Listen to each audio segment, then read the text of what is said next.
இங்கே இந்த மண்ணில் சமத்துவத்தை விரும்புகிற யாராக இருந்தாலும் அவன் ஏற்க மாட்டான். அவன் இஸ்லாம மதத்தை எதிர்க்கிறான் என்று சொன்னால் அதற்கு அடிப்படை காரணம் இஸ்லாம் சமத்துவத்தை போதிக்கிறது. ஒருவரை ஒருவர் தொட்டு தழுவி அன்பை வெளிப்படுத்த சொல்லுகிறது. கிறிஸ்துவத்தை அவன் எதிர்க்கிறான் என்று சொன்னால் கிறிஸ்துவம் சமத்துவத்தை போதிக்கிறது. சக மனிதனை மதிக்க வேண்டும் என்று சொல்லுகிறது.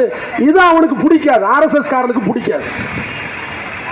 புரட்சியாளர் அம்பேத்கர் எழுதிய அரசியலமைப்பு சட்டம் சொல்லுகிறது, நீதி, சுதந்திரம், சமத்துவம், சகோதரத்துவம், ஜனநாயகம் என்கிற இந்த முழக்கங்கள் தான் இந்தியாவினுடைய அடிப்படை கொள்கை.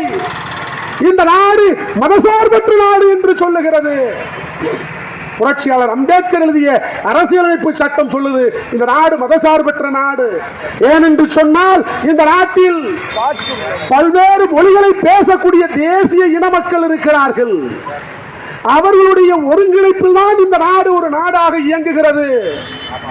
அதே போல இன்றைக்கு யார் வேண்டுமானாலும் எந்த மதத்தை வேண்டுமானாலும் பின்பற்றலாம், எந்த கடவுளையும் வழிபடலாம், அதற்கு இங்கே தடை இல்லை.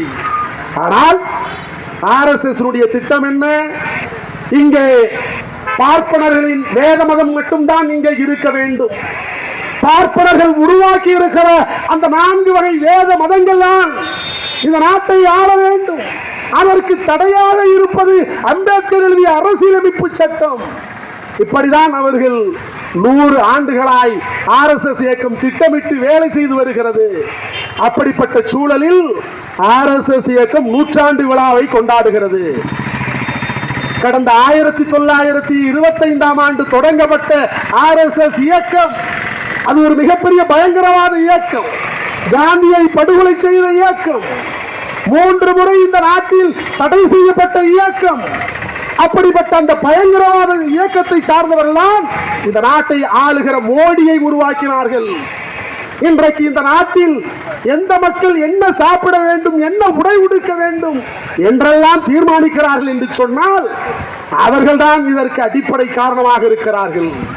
புரட்சியாளர் அம்பேத்கர் எழுதிய அரசியலமைப்பு சட்டத்திற்கு மாற்றாக